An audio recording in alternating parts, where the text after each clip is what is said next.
Welcome to International Securities Exchange's podcast series. Facilitated by renowned educators, ISE podcasts are intended to teach beginning as well as seasoned investors the ins and outs of trading.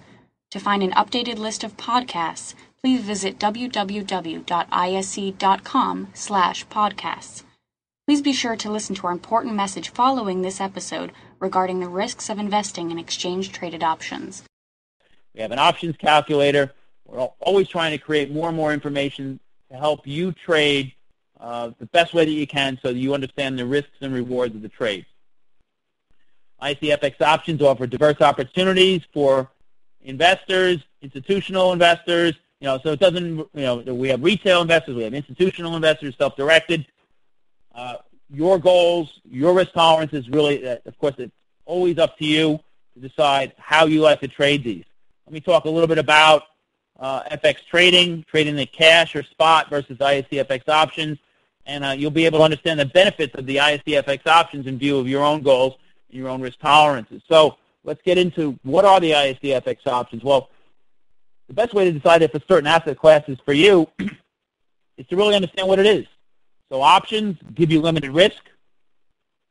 How can you learn as much as you can about options? Well, the archives at the ISE, there's so much back there. So you can go to the archives and listen, watch, whether they're podcasts or just go to the archives and understand about rights and obligations, premiums, strike prices, what the intrinsic value is, expiration, calls and puts, the differences, settlement.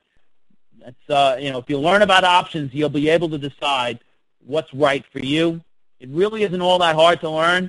You'll need to spend some time, but here we are, beginning of 2009. There'll probably be some great opportunities to trade. Once you understand the risk and reward of all the trades, you could decide which one makes the most sense for you. Have you ever been given a coupon to purchase a product at a reduced price? That's a form of a call option.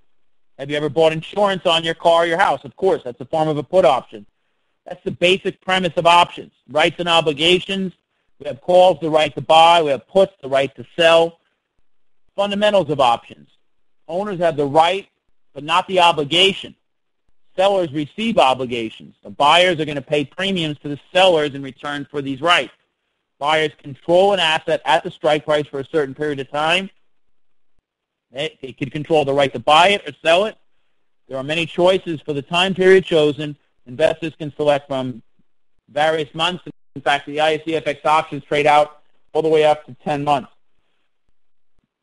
ICFX options are dollar relative. What does that mean? It means that the dollar is an enumerator. We're really trying to say, when I travel to another country, what is the U.S. dollar worth? So if I thought the dollar was going to rally, as it did in the latter half of 2008, well, I quite simply could be buying some call options. If I think that maybe the dollar is going to sell off here in 2009, what could I do? Maybe buy some put options. So that's, it's that simple. So if you'll see that the options are on the exchange rate themselves, and you'll see that the dollar is a numerator. We multiply that exchange rate by 100 in 5 of the 6 pairs. The only one we don't multiply is the dollar against the yen, because it's already at that 90 number.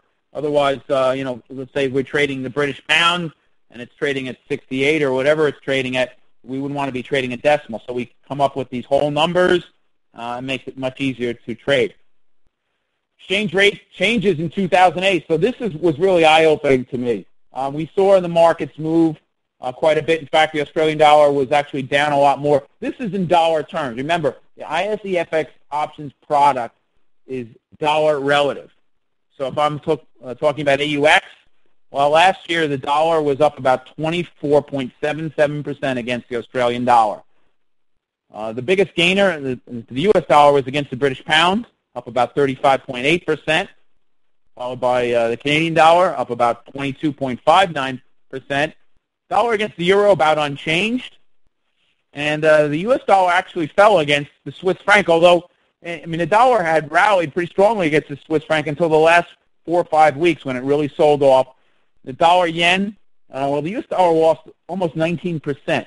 You can see the symbols there, respectively, AUX, BPX, CDD, EUI, SFC, and YUK. You would type those into your options broker, and you'll be able to get the options changed. Due to the options being based on the exchange rate itself, the contract doesn't carry any fixed notional value.